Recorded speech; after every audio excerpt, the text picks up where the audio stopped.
Hi, it's me, Cool Jeremy. Question for you. Have you ever been listening to music and you hear a sound that's like supposed to be like a long sound, like a voice going like, ah, but it's like, or like sometimes maybe it's like a long pad and it should be going like, but then there's this thing and it goes like, that's what this video is about. That's called a trance gate, and it's back in a big way. I personally just discovered this. Nobody else has done a video on this. Nobody else knows that trance gates are back. Only me. Don't look at the rest of the internet. In all seriousness, trance gates are so back. They used to be something that you would hear in like old Tiesto tracks. Very, very big in obviously trance music. And it's this distinctive chopping with volume usually, but there's a couple different ways to do it. Distinctive chopping sound, usually long sound into rhythmic chunks. It's back in like Charlotte DeWitt's work. It's back in Bicep's work. A lot of modern artists are using trance gates, and it's super back in modern electro. Like, check this out.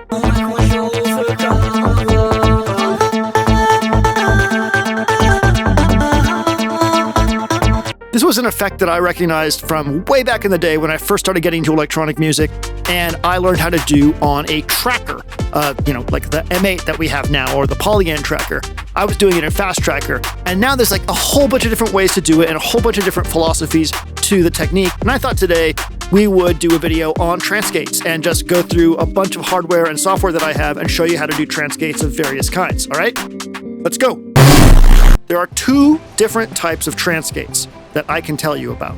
The first one is a trance gate where you take a sample and you rhythmically trigger it, and then you move through its start position.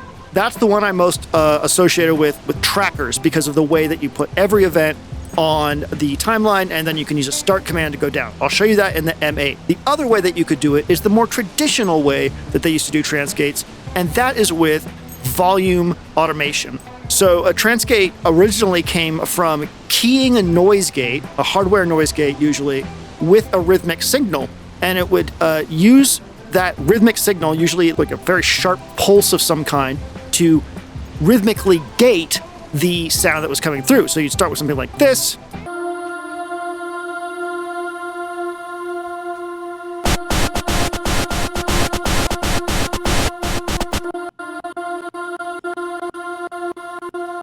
It's a really, really cool way to take an individual sound and add it to the rhythm of your piece and make it kind of trippy and cool sounding. I love it to death. And you can make whole tracks just using gated sounds. So let's start with the M8. This was the thing that I thought of first when I thought of trance gates, because again, I started on trackers and hey, look, it's a tracker. So there's a couple ways we can approach it on here. The first way is the way that I described. We'll create an instrument and a couple new patterns, and we will just put a bunch of events down the tracker grid. Each one of these represents a 16th note. At least with default settings on the mate and many others, it'll be a 16th note. Now that you have this, what you can do is go into the effects section of the tracker. These are where you put in commands that can change what each step does. We're going to find the start command and we're going to put it on every single one of these steps. And then we're going to give each one of these steps an increasing value as we move through the individual events that we've created. You can choose how fast you want to move through it. I'm going to move through these at 4 bars, which means I need to create 4 patterns that have the same rhythmic pattern. They don't actually have to have the same rhythmic pattern, but they do. And then I'm going to just use a command to increase all of these start commands as I go through. And then what we get over 4 bars is a rhythmic pattern. The sample plays back, but it moves through with the start command. We get that gated, choppy feel. You can do this with almost any kind of sample. You can do it with pads. You can do it with vocals. You can do it with effects. Try it with crowd sounds. Try it with your mom. I don't care. Just try it. It's fucking cool. Once you have that, you can add some delay and reverb and other effects and see how it goes. Just whatever you want to do. That's the basic idea of the move through with a start command. But there's other things we can do here too. We can go into what's called the table of the mate, which is this sort of like micro sequencer inside the mate. We're going to change the table's value, how fast it moves down, to a 16th note. This table re-triggers every single time that we play an event in the main sequencer of the mate. So what we're going to do here is put a start command right at the beginning of the table. And then to the right of that in the effects, we're going to put the randomize left command.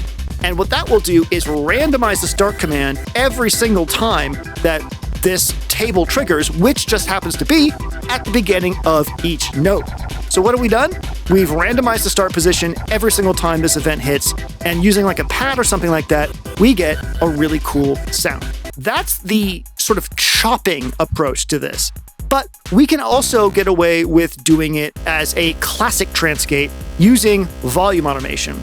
So remember, they ran it through something that was meant to gate the volume of something, and just like sort of with a sidechain compressor, they keyed it, boop, boop, boop, boop, boop, boop, and then it got rhythmic. For us, what we can do is we can use an LFO in square wave mode to affect the instrument's volume, and then in the sequence, we just have to trigger the sound once. In the sequence, we can then use the LFO speed command to change between 16th notes, quarter notes, and eighth notes. So while we don't get a sort of like moving through the sample at the rate we want, we do get custom volume chopping, and we can go into like 30-second notes, 64 notes, we can go whatever we want.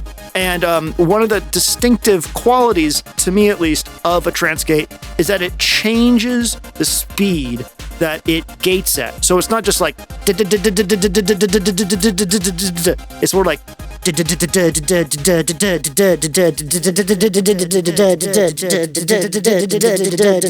so that's doing it in the mate. It's easy, it's fun, and especially if you pair it with some old 90s samples from like archive.org, you got yourself a banger. How about the Digitakt 2? We can actually do this in any Digitakt, but I have the Digitakt 2 here.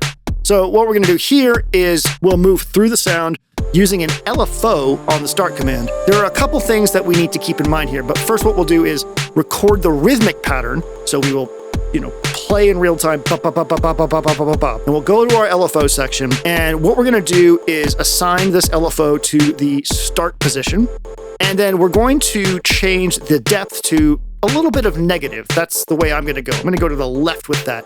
And then I want to use a ramp LFO for this. And you could try other shapes, but a ramp is the one that's going to like move through the sound, right? Like it's going to ramp through the sound. So once we have that set up, we can change the speed. I like to go a little bit slow through these because if you go super fast, then you kind of like lose the cool like stretching of the sound. What we can do though is go over to the sample page where we see our sample source and look at what the LFO is doing as it moves through. And what we're going to notice is that almost all the LFOs in the Electrons ecosystem, this is a bipolar LFO, meaning it's going to go negative and positive from where the knob is set. So we're going to take that knob and we're going to put it right in the middle of its possible left to right amount, right? And then the LFO is going to move around to each side of that and through that. And you can adjust the speed and the depth to hit the start point and the end point, depending on how you want to do that.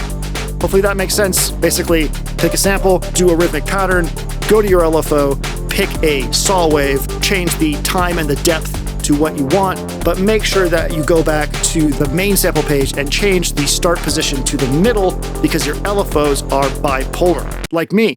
So obviously the Digitakt 2 can do this no problem. What about the digitone? Can we get the volume type of transgating with the digitone via volume automation? Yes, we can. So what we're gonna do here is play some chords, and then we're gonna go to the LFO section. We're gonna pick a square wave LFO. So it's gonna go pop, pop, pop, just like a gate, Then we dial in our time to get 16th notes and assign it to volume, and we have a rhythmic pattern. Now, here's where it gets interesting though. Remember how I said that in order to make this like a true trance gate, we needed to change the timing of it to get a more interesting pattern? So the way that we can do that without totally screwing things up on the digitone is I'm just going to go ahead and do a real-time record and turn the knob associated with the multiplier of my LFO. The multiplier is like a times 2 or times 10 sort of concept. So if you're at eighth notes, you'll go to 16th notes, or you'll go to quarter notes. You're popping up and down within a certain time range. Once I've done that, you'll notice that I have these yellow trigs on my digitone. Those are trigs that don't trigger a note, but trigger automation.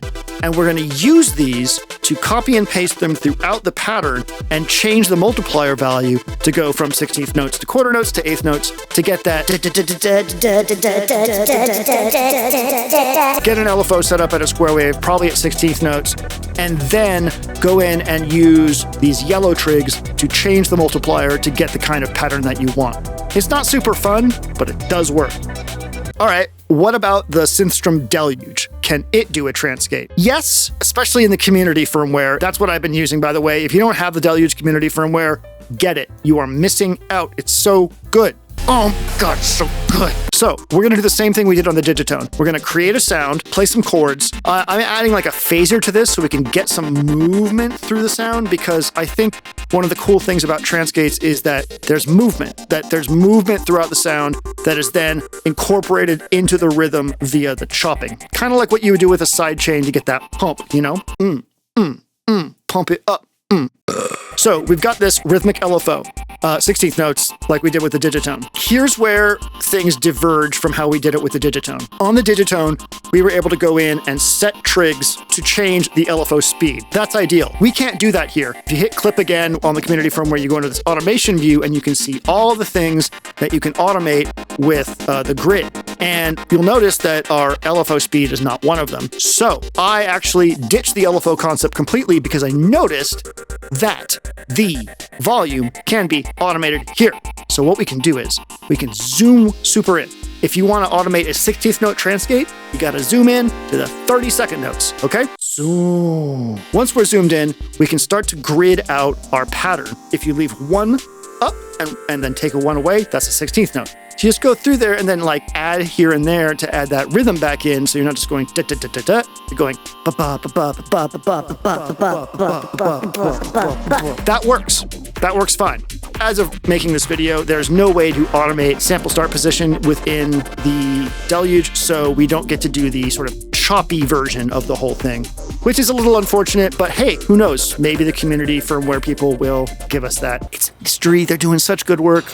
Let them cook. Before we get to software, let me give you one more thing that we can do this on that's hardware, and that is modular. One of the great joys of doing the video for the IntelliGel multi-grain granular module that's up on my other channel is that I realized very quickly, because of the way that it held and captured parts of the sample and then allowed us to move through them, that it was going to be perfect for trance gates. So you can set the grain shape to a square, and I'm assuming that this will work with almost any granular processor. You set the grain shape to a square, you sync the grains or send in a trigger to trigger the grains, and then you can switch between the grain size. So a small grain at like a 16th note synced grain rate will give you a 16th note pattern, like we've been starting with all these. And then if you increase the grain size, you can go from to and it sounds a little bit like this.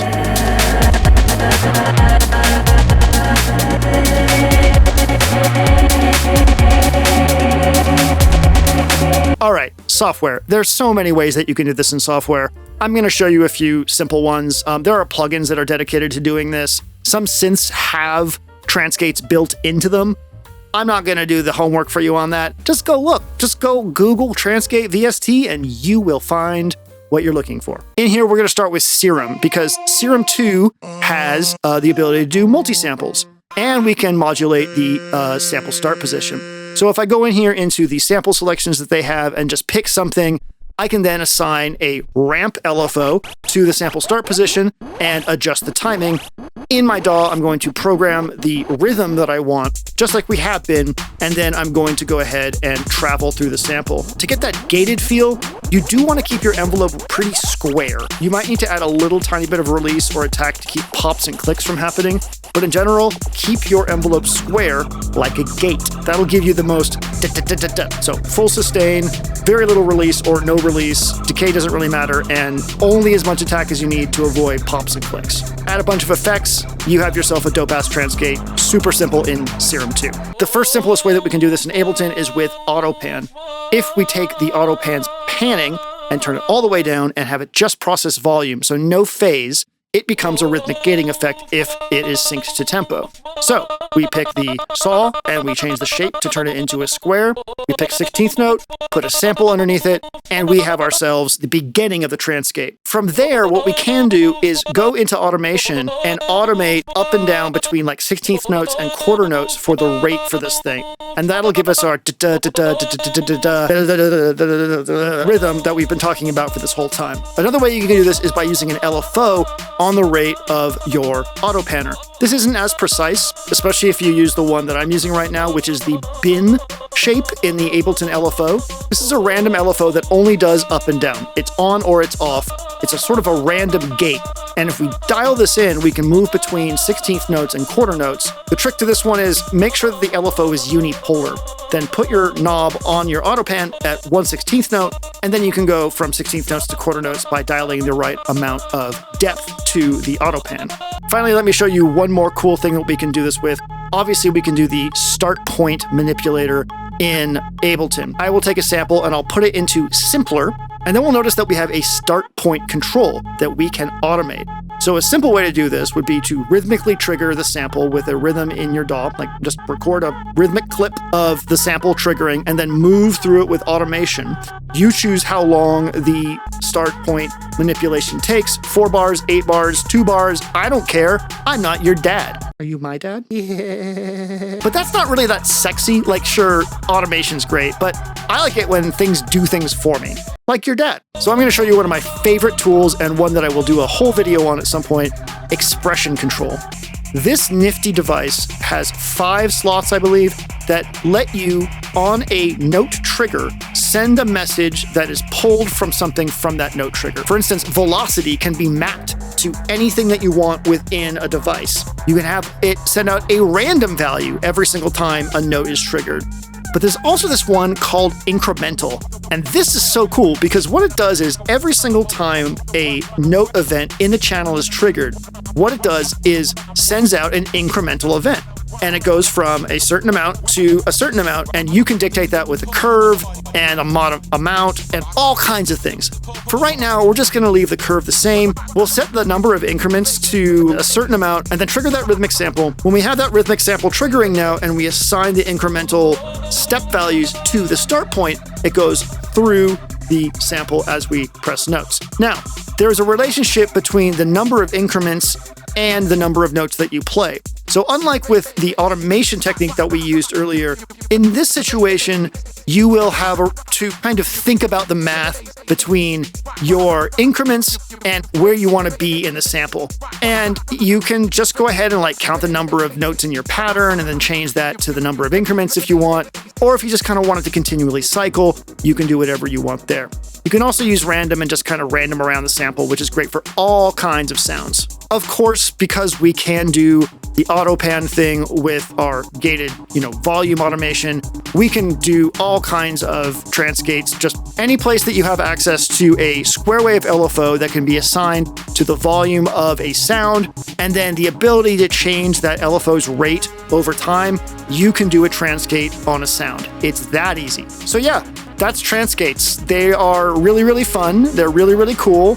I love them in trackers. I love them in the digitakt now. And of course, in the DAW, every once in a while, I will pop one out when I want to get that special rhythmic, cool feeling. So much of early electronica and now modern electronica is depending on trance gates. I think they're a great technique, and I'm the first one to notice how cool they are. Nobody else has done any videos on this. I am the first person. Just so cool that you're here with me for that, Well, that's it for this video. Thank you so much for joining me. I hope you don't mind me doing these videos with my Sona here in VR chat. There's just something about it that kind of is comforting. I don't know, like it's fun to play a character. I like watching my character animate while I move around. Being human just sucks, kind of. Yeah. Speaking of furry stuff, we do have a couple kind of furry adjacent merch things in the merch store. Check the link in the video description for that if you're interested. And also, I will be playing a live set at FWA this year. I am, for some reason, guest of honor at FWA this year. I am playing a live set with Electron boxes and Ableton. It'll be really, really cool. So if you're there, come say hi and come check out the set, I guess. All right, that's really it from me. Thank you so much for watching. Cool Lord Jeremy signing off. Have a wonderful day and gate everything. boop, boop, boop, boop, boop, boop, boop, boop, boop. Not really sure about this pose. I'm looking through my poses and I found this one. I'm not really sure what this is for. Wow. Wow. Wow. Wow. Would you like to do aerobics with me?